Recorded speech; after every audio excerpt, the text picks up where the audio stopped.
Niharika and back with a new lesson.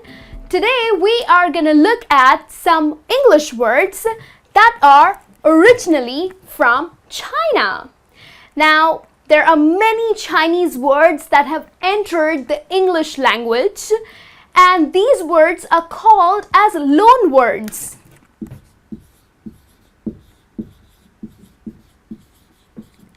Now, the words that are taken wholly or partly by a different language are called as loanwords.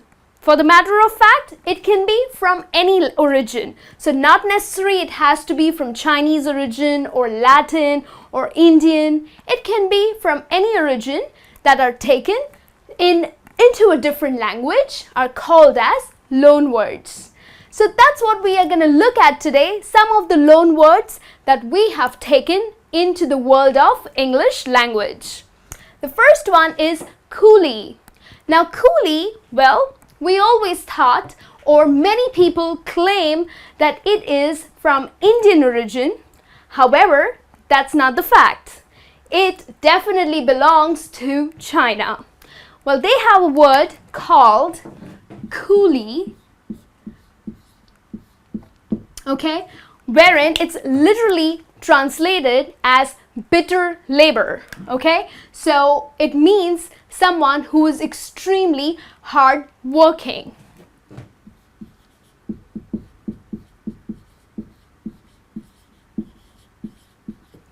So that's where this word belongs to, okay? So it belongs to China. It has its origin in China.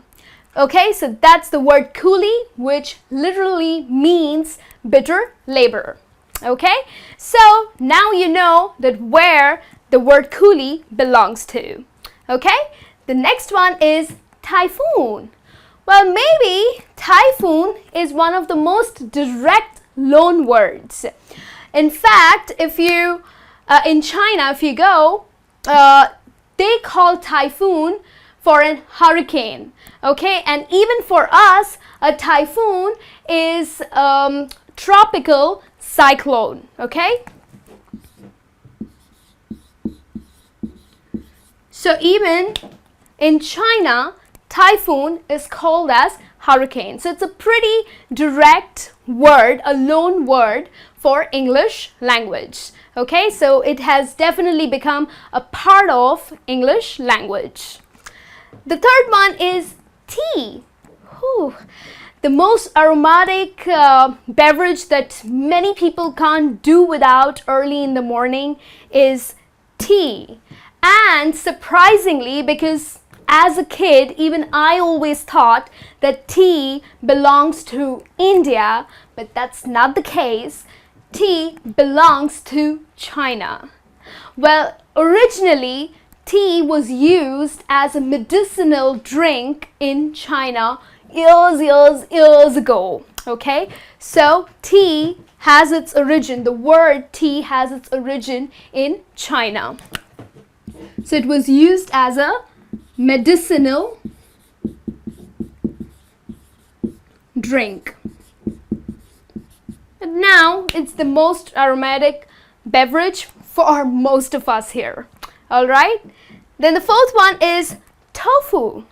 Now tofu is something very similar to cottage cheese. However, it is made from soy milk, okay? It is by coagulating soy milk and then pressing it into solid white pieces, okay? And in fact, it is one of the most main components in East Asian and Southeast Asian cuisines. So if you get a chance to get the taste of these cuisines, I'm sure you'll be able to eat tofu. It's really tasty and trust me, very healthy. Because if you are health conscious, please binge on tofu. It will help. So tofu is pretty similar to cottage cheese. However, it's made of soy milk. And in fact, this was introduced to the cuisine 2,000 years ago. All right. And then we have ketchup. Ketchup, well, we love to dip our fries, our hot dogs, our burgers, our chips in ketchup.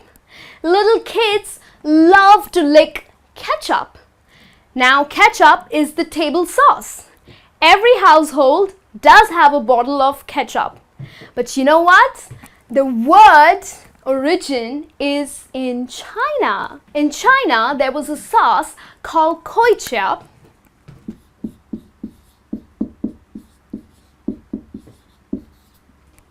And which was, in fact, the brine of pickled fish, of salmon or shellfish. Okay, and then the word entered in the 17th century in Britain, and that's how everybody started using the word ketchup. But the origin is ketchup. The original word is ketchup, which meant the brine of pickled fish.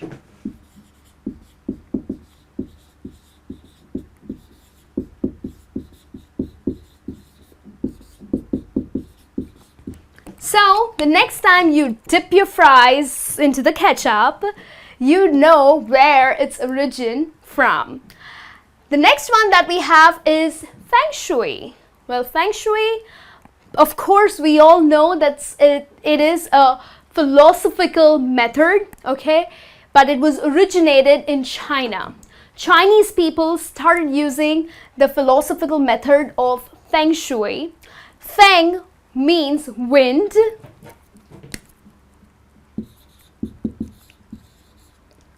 Wind, and Shui means water.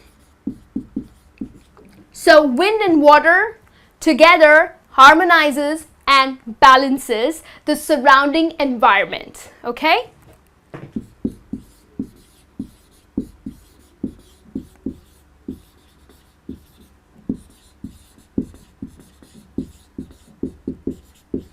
So to balance and harmonize the environment. So it's a philosophical method to balance and harmonize the surrounding environment. So that is Feng Shui. So most of us definitely know that Feng Shui belongs to China, but definitely now this method is used in the most European countries and also a lot of Asian countries. But yes, the origin is from China.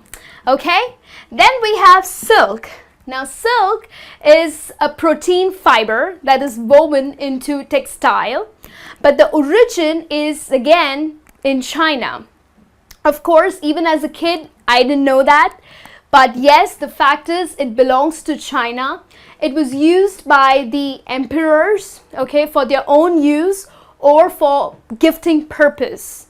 But eventually, it had a great demand, okay. People from different countries started importing silk, okay, from China. And of course, today, if you see, it has a great, it belongs to the most important or considered as the most important international trade. That's silk. But yes, it definitely belongs to China. And then we have gung ho. Now, gung ho, well, it was adapted by the US Marines, okay, years ago.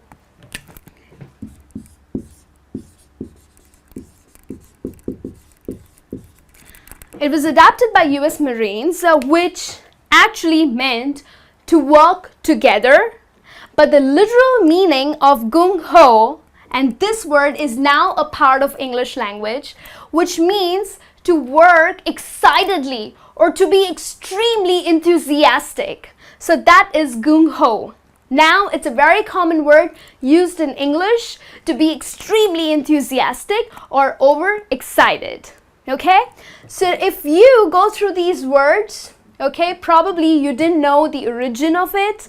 You always thought that yes, these are English words. But the next time you have to talk about it, you know that these are all loan words and their origin is from China. Okay, so hope this lesson is helpful to you. I'll be back with a new lesson soon. Till then, you take care.